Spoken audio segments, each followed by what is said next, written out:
जन टीवी में स्वागत आपका। मैं हूं योगेंद्र, आप देख रहे हैं खास खबर। खास खबर में हम बात करेंगे पूर्व मुख्यमंत्री अशोक गहलोत।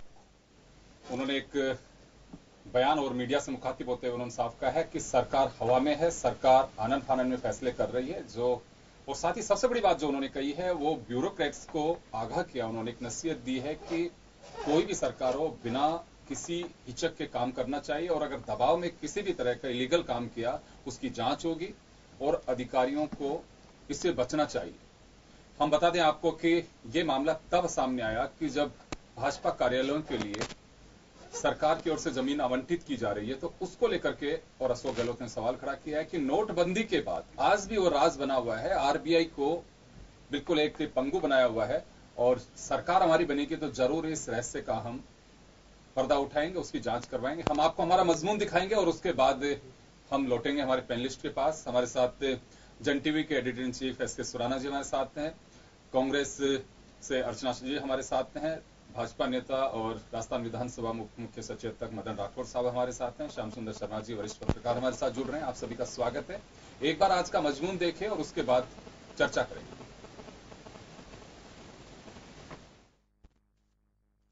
बीजेपी कार्यालयों के लिए प्रदेश के कई जिलों में पार्टी ने जमीन आवंटित करवाई है। इस पर गहलोत ने नोटबंदी का साया बताया है। इस पर उन्होंने प्रदेश के सरकारी अमले को नसीहत दी है कि वह दबाव में गलत काम न करें। साथ ही उन्होंने सरकार पर प्रदेश में बजरी माफिया को पनपाने का भी आरोप लगाया है। बजरी माफिया ने जो खेल खेला है, मैं समझता हूं कि आज तक का सब रिकॉर्ड तोड़ दिया। जिस प्रकार से नीचे से ऊपर तक पैसा पहुंचा है 5 साल तक, सुप्रीम कोर्ट को गुमराह किया गया। सुप्रीम कोर्ट के फैसले कुछ और हो रहे हैं और टेक्निकल आधार बना करके आप लोगों ने खूब लूटा प्रदेश को, तो ये प्रदेश आपको माफ कैसे करे। गहलोत ने मुख्यमंत्री वसुंधरा राजे पर निशाना साधते हुए कहा है कि सरकार हर मोर्चे पर फेल है। चुनावी साल में ताबड़तोड़ घोषणाएं करने से कुछ भी हासिल नहीं होगा। किसान आत्महत्याएं कर रहे हैं, महिलाओं और बच्चियों की इज्जत प्रदेश में सुरक्षित नहीं है। इस बार जो छोटी बच्चियों के साथ में जो रेप हुए हैं, लगातार डकैती के साथ में रेप हुआ, मैंने आपको पिछली बार भी कहा था, वो घटना कोई भूल नहीं सकता। 6 साल की बच्ची के साथ में चित्तौड़ में जो रेप हुआ, वो अभी कभी जिंदगी में मां नहीं बन सकती, यूट्रस निकालना पड़ा उसका। पर सरकार की तरफ से कोई सुन लेने वाला नहीं।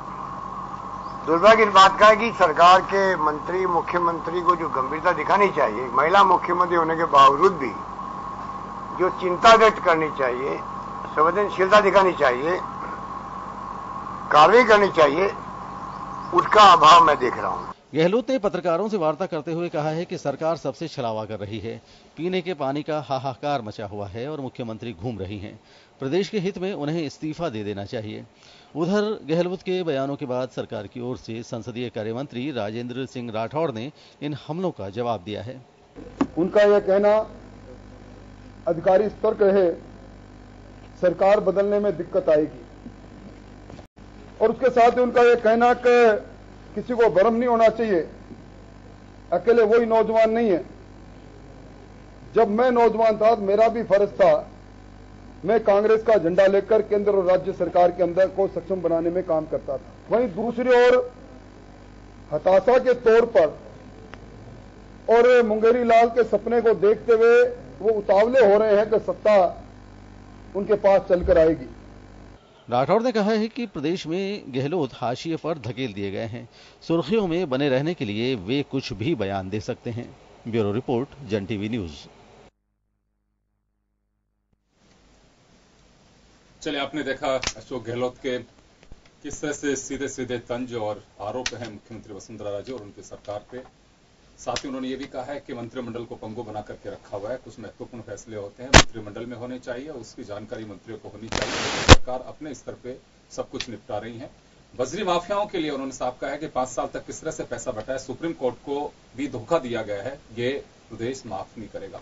चलिए, हम चर्चा शुरू करेंगे।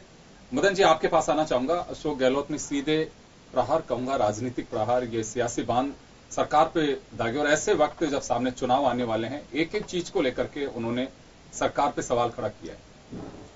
देखिए, गहलोत जी को ऐसी बातें नहीं करना चाहिए जैसे उन्होंने अधिकारियों को धमकाने की कोशिश की। तो मैं ये बात कहना चाहूंगा कि जो जैसा व्यक्ति होता है ना, जिसका स्वभाव जैसा होता है, वो दूसरे के बारे में वैसा ही सोचता है। तो चोरों को सारे नजर आते हैं चोर, ये कहावत बिल्कुल सत्य चरितार्थ हो रही है गहलोत जी पर, क्योंकि वो अपने शासनकाल में अंतिम समय में जिस प्रकार से सत्ता का दुरुपयोग करते रहे, तो वो ये सोचते हैं कि ये बीजेपी भी ऐसा करेगी, लेकिन बीजेपी करने वाली नहीं है। हम नियम से चलने वाले हैं, सिद्धांत के अनुसार हम काम करने वाले हैं। और अधिकारियों को वो दबाने की कोशिश कर रहे थे कि आप वो गति कम कर दे, धीमी कर दे, ताकि विकास रुक जाए, लेकिन ये भी संभव नहीं है, क्योंकि अधिकारी भी चाक चौबंद रहेंगे और हम सब व्यवस्थित रूप से काम करवाना हमको आता है।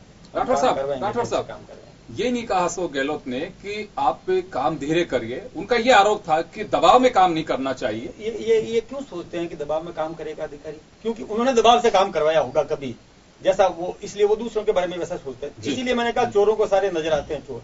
दूसरी बात, उन्होंने बजरी माफिया की जो बात कही ना, मैं सोचता हूँ कि ये उनका किया हुआ काम है, जो 19 नवंबर 2013 और 23 नवंबर 2013 को उन्होंने 103 बजरी माफियाओं को पनपा दिया था, उनको साइन कर दिए थे। यानी 2013 के 1 दिसंबर को वोट पड़े थे, यानी वोट पड़ने से 7 दिन और 13 दिन के बीच के अंदर उन्होंने और इस प्रकार से बजरी माफियाओं को वो लाइसेंस जारी कर दिए। अधिकार नहीं था उनका, सत्ता का दुरुपयोग किया, मुख्यमंत्री रहते हुए मुख्यमंत्री पद का दुरुपयोग किया। मैं सोचता हूं कि इससे ज्यादा शर्मनाक स्थिति और क्या हो सकती है? उनको इस प्रकार की बात करना नहीं।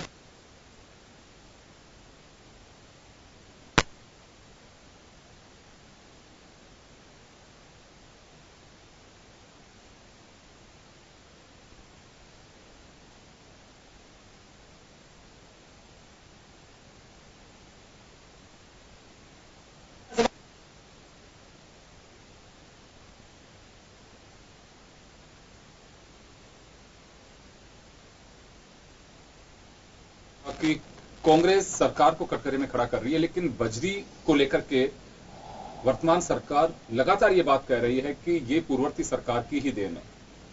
देखिए योगेंद्र जी, एक तरफ तो राठौर साहब ऐसे सम्मानित नेता है और गंभीर और गरिमा की बात कर रहे हैं, लेकिन उन्होंने खुद ही अगरिमामय बात कर दी। उन्होंने चोरों को नजर आते हैं चोर कह करके पूर्व मुख्यमंत्री का अपमान करने का काम किया है। रही बात बजरी खनन, कहावत कही है, कहावत का अर्थ वही होता है, कहावत उन्हीं के लिए होता है। राठौर साहब, आपकी आपत्तिजनक बातों पर बीच में नहीं बोल रही, आप भी सुनने का संयम रखें। आप उसको दूसरे ढंग से नहीं, मैं कहीं आपने 2 बार कहा, मैं क्यों पेश कर रही हूँ? मैं तो ये आप संयम रखिए। कहावत उसी के लिए है ना जिसको आप इंगित कर रहे हो, और किसके लिए? आप सीधा नहीं बोल सकते तो आपका तो मैं कहावत,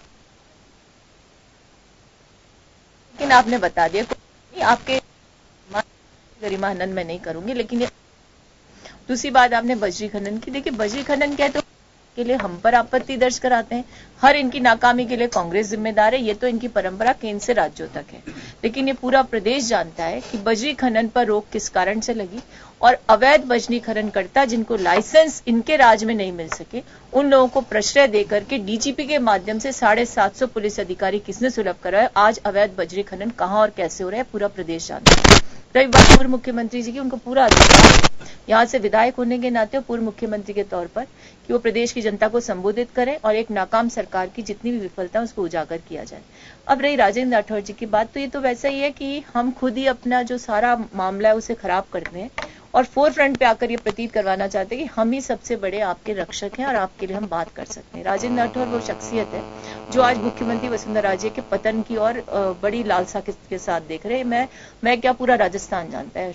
अगर चिकित्सकों की हड़ताल थी तो उसको विद्रूपित करने की भूमिका पर्दे के पीछे उन्होंने निभाई, और इसके अलावा भी उनका कोई तारतम्य मुख्यमंत्री के साथ नहीं। और ये विडंबना है इस भारतीय जनता पार्टी की सरकार की कि जो लोग आपस में बैठ नहीं सकते, आपस में चर्चा कर नहीं सकते, जिनके विभागों को बदल दिया गया, वही फौरी तौर पर चेहरा बन के सरकार की डिफेंस में आते हैं, दूसरों पर कटाक्ष करते हैं।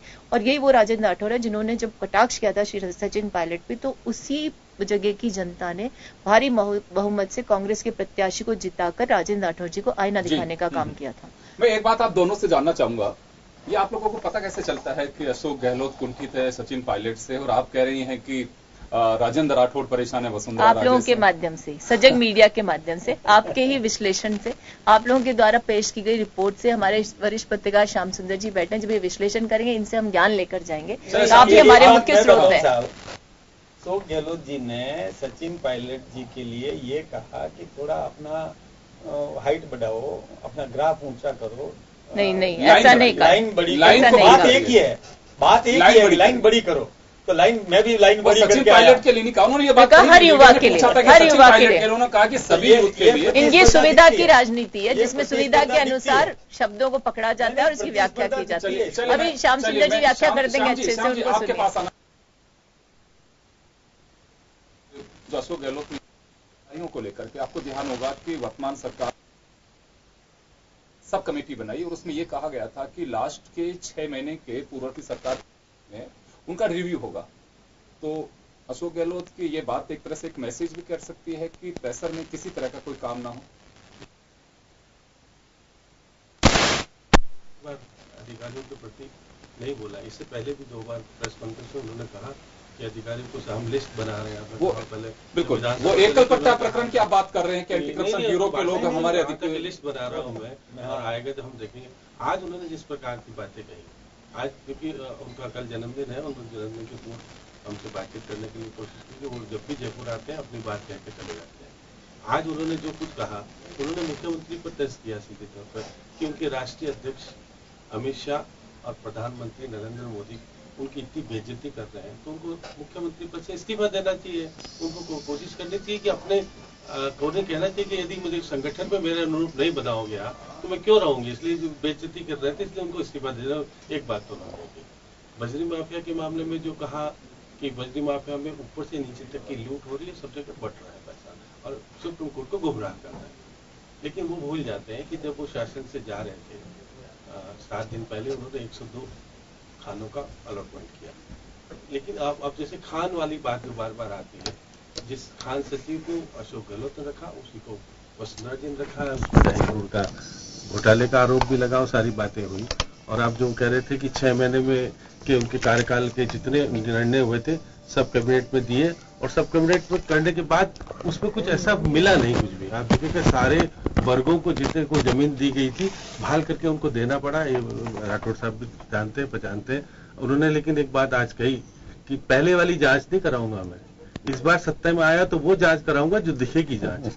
पहले जो जांच करें उसका कुछ अर्थ नहीं निकला, लेकिन इस बार कह रहे थे कि अधिकारियों को संयमता बरतनी चाहिए। आखिर कोई टेक्निकल फॉल्ट नहीं रहेगा। हाँ, वो टेक्निकल फॉल्ट। और हमने कहा कि कैसी जांच के, उन्होंने कहा कि वो जांच होगी जिसमें कि जांच होकर के दोषियों के खिलाफ कार्रवाई भी होगी। तो और एक चीज और जब मैं वो कह रहे बार बार कह रहे थे, आप देखिएगा आप भी वहां मौजूद थे, मैं भी था, तो कह रहे थे कि अधिकारियां संयमता से काम करें, क्योंकि अब सरकार का जब अंतिम समय होता है तो कुछ निर्णय होते हैं। उन्होंने 25 जो जिलों के अंदर पार्टी कार्यालय के लिए, और फिर सिरोही की बात कर रहे थे कि कलेक्टर तहसीलदार ने मना कर दिया, वो हाईकोर्ट में मामला चला गया। तो ऐसी स्थिति में अधिकारियों को वो अनगढ़ जो काम है दबाव में आकर के कोई काम नहीं करना चाहिए जिससे कि वो बाद में मुसीबत बने और जांच का वो हमारा हिस्सा बन जाए। तो आज वो जिस प्रकार से वो सचिन पायलट की बात भी कर रहे थे कि उनको, चलिए मैं सचिन के मुद्दे पे बाद में आऊंगा मैं आपके पास में, क्योंकि बात अधिकारियों से जुड़ी हुई है। हमारे साथ सुराना साहब हैं। सुराना साहब, लास्ट का जो वक्त होता है सरकार पे भी प्रेशर होता है कि ज्यादा से ज्यादा हम लोगों को राहत दे सके, उनके काम कर सके, या एक सोशल मैसेज दे सके कि सरकार ने कुछ किया है। और ये ऐसा टाइम होता है कि अधिकारियों पे भी प्रेशर होता है। अशोक गहलोत का साफ कहना था कि खासकर हालांकि जमीन आवंटन मामले को लेकर के उन्होंने कहा है कि आनन फानन में जब तहसीलदार और कलेक्टर मना कर रहे हैं लेकिन सरकार ऊपर से प्रेशर डाल करके जमीन आवंटित करवा रही है, तो क्या वास्तव में ये तो एक पॉलिटिकल बयान हो सकता है, लेकिन लास्ट के टाइम पे भी सरकार प्रेशर कोई भी हो कितनी भी डाले, अधिकारियों को ख्याल रखना चाहिए। बिल्कुल, देखिए मुझे जैसा लगता है गहलोत जी ने यह जो किया एक स्ट्रेटजी के तहत किया। चुनावी वर्ष में हर तरह के दांव पेच किए जाते हैं, उन्होंने इस तरह से किया जिससे कि इनडायरेक्टली अधिकारियों को लगे कि हम कोई भी चीज करें तो 5 बार देखें उसको। तो नेचुरली इस तरह की चीज अगर वो कहेंगे, और जिस तरह का माहौल लग रहा है, जो लहर पहले थी वैसी लहर मोदी लहर नहीं है, अधिकारी भी दुविधा में आ जाते हैं। तो जो काम अगर एक दिन में 5 काम होते तो उसकी जगह 3 काम होंगे, तो स्ट्रेटेजिकली उनको 2 काम नहीं होने का फायदा मिलेगा। इस तरह के उनके हर वक्तव्य में मुझे कहीं ना कहीं एक स्ट्रेटेजी, एक नीति दिखती है जिससे कि बीजेपी भी थोड़ी डिमोरलाइज है। अगर वोट देने के लिए 10 आदमी निकलते तो 9 ही निकले, ऐसा माहौल उन्होंने कॉन्फिडेंस दिखाया। मैं देख रहा था कि बहुत ही कॉन्फिडेंस से लबरेज थे वो, और जिस तरह का लग रहा था वो भी एक, जब आप कहीं बैटिंग करने जा रहे हो तो आपको दिखना चाहिए कि वार में आप जा रहे हैं तो आपके अंदर कॉन्फिडेंस है, वो भी उन्होंने दिखाने का प्रयास किया कि कांग्रेस अब वो वाली कांग्रेस नहीं है जो 25 सीटों पे सिमट गई थी या 21 सीटों पे सिमट गई थी। ये सब उन्होंने किया और एक लाइन से उन्होंने सारी ही विषयों पर, कानून व्यवस्था से लेकर नौकरशाही, पेयजल संकट, किसान, महंगाई, पेट्रोल डीजल, सब चीजों पे उन्होंने प्रहार किया। तो स्ट्रेटजी के हिसाब से मैं तो कहूंगा कि उन्होंने अच्छा किया है कि ताकि इससे कांग्रेस का जो कार्यकर्ता है उसका मनोबल बढ़े और उसको लगे कि हां हमारे पास मुद्दे हैं। जब ये चीज सुनेंगे एक जो मुख्यमंत्री रहा हुआ आदमी के मुंह से, तो उनको एक विश्वसनीयता भी लगती है कि हाँ ये मुद्दे जो है जिसको लेकर के हम गांव ढाणियों में जा सकते हैं। तो ये स्ट्रेटजी में वो जरूर कामयाब हुए। अब जहां तक अधिकारियों पर दबाव वाली बात है, नैतिक रूप से अगर देखा जाए तो मैं उसे सही नहीं मानूंगा कि वो इस तरह की चीज कहने से ये भी लग सकता है अधिकारी अपने को थ्रेटन भी फील कर सकते हैं कि हाँ भाई मेरे साथ ऐसे कह रहे हैं तो पता नहीं अब मेरे साथ कहीं ऐसा नहीं हो जाएगा, मैं तो जाके आयुक्त विभागीय जांच बना दिया जाऊंगा, इस तरह का। तो ये जो अपनी वार की दृष्टि से तो उनका स्टेप सही था, इन नैतिकता की दृष्टि से मुझे लगता है कि कहीं कमी रह गई। अर्चना जी, यहां एक सवाल है कि अशोक गहलोत साहब ने एक बात भी कही थी जिसका जिक्र अभी कर रहे थे, आपने भी कहा था कि जब प्रधानमंत्री और अमित शाह दोनों कोऑपरेट नहीं कर रहे हैं, वो चाहते नहीं है कि उनकी इच्छा के अनुसार यहां पे काम नहीं कर रही है मुख्यमंत्री या प्रदेश अध्यक्ष, उनको हटा दिया तो उनको भी अब इस्तीफा दे देना चाहिए। यहां दो बातें हैं सामने, कांग्रेस और बीजेपी दोनों की मैं बात करना चाहूंगा कि कांग्रेस में भी इसी तरह की बातें आती हैं। जब अशोक गहलोत से यह भी पूछा गया था कि सचिन पायलट और आपके बीच भी ट्यूनिंग ठीक नहीं है, तो क्या ये हम इंटरनल इस मैटर को सियासी मुद्दा नहीं बनाए और क्या उनके पार्टियों के हालात पे छोड़ सकते हैं? लेकिन एक तरफ से दूसरी तरफ काउंटर जरूर हो रहे हैं इन दोनों ही बातों को लेकर। देखिए उगेन जी, दोनों बातों में बड़ी भिन्नता है। एक तरफ दो व्यक्तियों के संबंधों की हम व्याख्या कर रहे हैं जिसके बारे में हम जानकारी नहीं रखते क्योंकि दोनों ही पार्टी के नेता हैं, लेकिन एक तरफ साफ दिख रहा है कि पार्टी है जो सत्ताधारी पार्टी है जिसके अध्यक्ष का इस्तीफा ले लिया और टेक्निकली वो स्वीकार भी हो गया उसी समय क्योंकि उनको कार्य समिति का सदस्य बना दिया गया। और ऐसा दृष्टांत कहीं देखने को नहीं मिलता किसी भी राजनीतिक पार्टी में कि अध्यक्ष का इस्तीफा हो जाए और कोई अध्यक्ष की नियुक्ति नहीं। ये सबसे बड़ा इशारा करता है कितना मतभेद अंदर है, कितना बौखलाहट और कितना विचलन है यहाँ पर। और इसी बात को लेकर के उन्होंने एक राजनेता जो कि मंजे हुए राजनेता और एक कह सकते हैं कि राजस्थान की राजनीति में बहुत वरिष्ठता वो रखते हैं, उन्होंने अपने अनुभव के आधार पर इस चीज को सही कहा कि जब आपकी सुनवाई नहीं होती, आप मुख्यमंत्री के रूप में अपने संगठन के मुखिया का चयन नहीं करवा पाई, राष्ट्रीय नेतृत्व आपकी नहीं सुनता, तो स्वाभाविक है कि आपकी चलनी बंद हो गई है। यानी कि आपकी जो एक क्रेडिबिलिटी या यूं कह सकते हैं कि आपकी विश्वसनीयता थी उस पर प्रश्न चिन्ह लगता है। तो एक बात उन्होंने कही जो पूरा प्रदेश महसूस करता है, हर भारतीय जनता पार्टी का कार्यकर्ता महसूस करता है और राजनीतिक इतिहास भी राजस्थान का देखें तो ऐसी स्थितियां कभी नहीं बनी। ये बात ठीक है कि वसुंधरा जी को जब अध्यक्ष बनाया था पदभार उन्होंने ग्रहण नहीं किया था काफी लंबे समय तक, लेकिन वो नियुक्त हो चुकी थी तब तक। तो ये परिस्थितियां पहली बार है, अनप्रेसिडेंटेड है और ये प्रश्न चिन्ह भी खड़े करता है उस पार्टी के लिए जिस पार्टी में कभी कहा जाता था कि जो शीर्ष नेतृत्व है मोदी जी के बनने के बाद से कि सारा सेंट्रलाइज है, सारे डिसीजन लेने की उनमें क्षमता है, लेकिन आज मुझे लगता है ना वो निर्णय लेने की क्षमता में ना ये दबाव बनाने की क्षमता में है। और ऐसी डावाडोल स्थिति जब प्रदेश में उत्पन्न होती तो स्वाभाविक है कि खुले मंच पर इस पर चर्चा भी होगी, इस पर अपने कह सकते हैं कि अपना राय भी व्यक्त की जाएगी और राय जब व्यक्त की जाएगी तो मीडिया के माध्यम से भी हो रही है। हम देख रहे हैं बड़े बड़े एडिटोरियल्स प्रतिष्ठित समाचार पत्रों में आते हैं जो इस और इशारा करते हैं कि यहाँ पर दबाव की राजनीति के तहत एक ऐसी अप्रिय स्थिति उत्पन्न हो गई जिसमें कि राजस्थान की भारतीय जनता पार्टी का कार्यकर्ता खुद कंफ्यूज। जी चलिए राठौड़ साहब, सुना आपने अर्चना जी को भी और अशोक गहलोत का भी बयान इसी तरह से था कि ऊपर और प्रदेश को नुकसान हो रहा है। उनका ये कहना था कि ट्यूनिंग जब ठीक नहीं होती है, और ये बात कई बार कही जाती है कि जो फंड एलोकेशन है स्टेट का उसमें भी काफी पैसा है, 5,000 करोड़ रुपए के आसपास शायद किसी एक मत का सेंट्रल गवर्नमेंट ने रोक रखा है। जीएसटी का पैसा जो यहाँ की पार्टनरशिप में जो पैसा मिलना चाहिए था पहले का, वो पैसा नहीं मिल पा रहा है, उससे राजस्थान का विकास रुका हुआ है। ये अक्सर आरोप लगते रहे तो नुकसान प्रदेश को होता है। ये अशोक गहलोत का सीधा आरोप है कि ये बिल्कुल, अगर इसमें चाहे मोदी साहब हों चाहे अमित शाह साहब हों, ये हम पूरे दावे के साथ में कह सकते हैं कि इनके आपसी लड़ाई की वजह से प्रदेश को नुकसान हो रहा है। देखिए, हमारे आपसी लड़ाई है कि नहीं ये अशोक गहलोत को पहले पता चलता है। हमारे तो यानी देखिए ये समझ में नहीं आया, ये सचिन पायलट का जो नियुक्ति कब हुई थी? 14 दिसंबर 2013 को चंद्रभान ने इस्तीफा दे दिया था और 21 जनवरी 2014 को सचिन पायलट की नियुक्ति हुई थी। यानी कमल 1 महीना 7 दिन, नहीं अर्चना जी मुझे पता है, 1 महीना 7 दिन चंद्रभान ने इस्तीफा दे दिया था 14 दिसंबर 2013 को और सचिन पायलट की नियुक्ति हुई थी 21 जनवरी 2014 को। इस्तीफा उन्होंने दिया और बाकायदा उनसे कहा था कि इस पद पे अभी तक बने रहेंगे। तो पद पर तो जब तक नई नियुक्ति, इसलिए ऐसी नहीं। और खुद अशोक गहलोत की नियुक्ति कितने दिन बाद में हुई थी? जब 1995 में अशोक गहलोत की खुद की नियुक्ति 13 दिन बाद में हुई थी। खुद की 13 दिन तक कुर्सी खाली रही थी। अशोक गहलोत की नियुक्ति 1995 में आप निकाल के देख लीजिए। अरे ये तो बड़ी पार्टी नहीं, मैं ये नहीं चाहता, मैं ऐसा नहीं चाहता, लेकिन ये अरे मैं एक बात बताऊं आपको, हमारे यहाँ पर सामूहिक निर्णय होता है। हमारे यहाँ पर ऐसा नहीं है कि एक डिक्टेटरशिप नहीं है हमारे यहाँ पर। जैसे कांग्रेस ने थोप दिया, ऊपर के आका ने थोप दिया, वही नियुक्त हो गया, ऐसा नहीं है। हमारे यहाँ पर साथ में बैठ करके फैसला होता है। जब हमारे राष्ट्रीय अध्यक्ष जब कर्नाटक के चुनाव में लगे हुए हैं और हमारे मुख्यमंत्री जी दौरे पर गए हैं, तो साथ में बैठ करके फैसला होता है। सवाल है मुझे 2 सवाल बिल्कुल जवाब दीजिए, एक दूसरे का भी जवाब सुन लीजिए। काम किया आपने अनर्गल बोला, कुछ भी बोला, मैंने सुना, लेकिन मैं आपको एक बार नहीं आपने कहा में ऐसा होता है। अरे हमारी पार्टी की आपको कैसे पता है? हम अपने हमारी पार्टी का हमको पता है, हमको ज्यादा मालूम है। हम सामूहिक निर्णय करते हैं, साथ में बैठ करके फैसला करते हैं। हमारे यहाँ थोपा नहीं जाता है ऊपर से किसी को भी। आपने गोवा में अभी तक क्यों नहीं नियुक्त किया आपने प्रदेश अध्यक्ष? गोवा में अभी तक कितने दिन हो गए? 1.5 महीना हो गया, 1.5 महीना हो गया। कांग्रेस ने गोवा में प्रदेश अध्यक्ष नियुक्त नहीं किया। क्या वहां पर शून्यकाल कैसे? अरे गोवा का जवाब तो आपके पास में है नहीं। आप ऐसी बातें मत करिए। आपके शीशे की दीवार में रख करके दूसरे पर पत्थर फेंकने का काम मत करो। बिल्कुल नहीं फेंकना चाहिए, नहीं फेंकना। आप मेरा एक छोटा देश भी याद कर लो। अर्चना जी आप जो जवाब दे रहे हैं, मेरा एक छोटा सा सवाल है। आपने कहा कि सामूहिक रूप से निर्णय होता है।